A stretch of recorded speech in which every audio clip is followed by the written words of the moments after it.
La ville de Limoges vient d'être distinguée lors du rendez-vous national de la communication publique Capcom pour sa campagne consacrée au recyclage des masques chirurgicaux que nous portons tous. Un masque abandonné, c'est moche.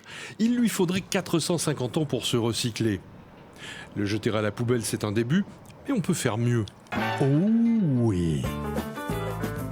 La démarche est partie en fait du fait qu'on était tous agents municipaux contraints de porter un masque dans l'exercice de nos fonctions. À la demande de Monsieur le maire, la commande publique a contacté une société qui procède au recyclage de ces masques. Il y a un savoir-faire, il y a un brevet là-dessus sur le passage de la matière, on va dire textile plastique, en matière plastique injectable dans nos ateliers. Et les masques deviennent un kit, règles, équerre et rapporteur. La première démarche a été de mettre en place une signalétique. Les bacs ont été installés au sein de tous les équipements municipaux. En plus des supports classiques, les réseaux sociaux ont joué un rôle déterminant dans l'opération. Ça fait boule de neige immédiatement. Il y a des points de collecte partout, y compris dans certains centres commerciaux comme le centre Saint-Martial, mais aussi chez certains commerçants. Ça a démarré un soir à 19h. On a diffusé le visuel et le président de la Chambre de commerce a réagi sur Facebook en nous disant « mais c'est génial cette opération, je veux en être ». C'est là où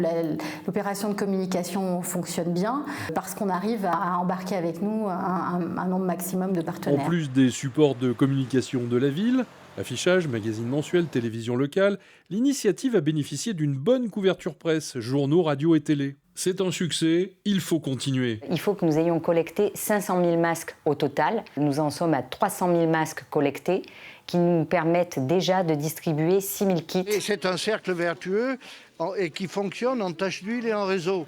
Nous donnons l'exemple et ça c'est important.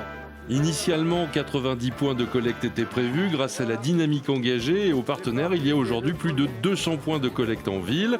Des kits seront à nouveau produits, ainsi que des cintres et des pousse-tubes.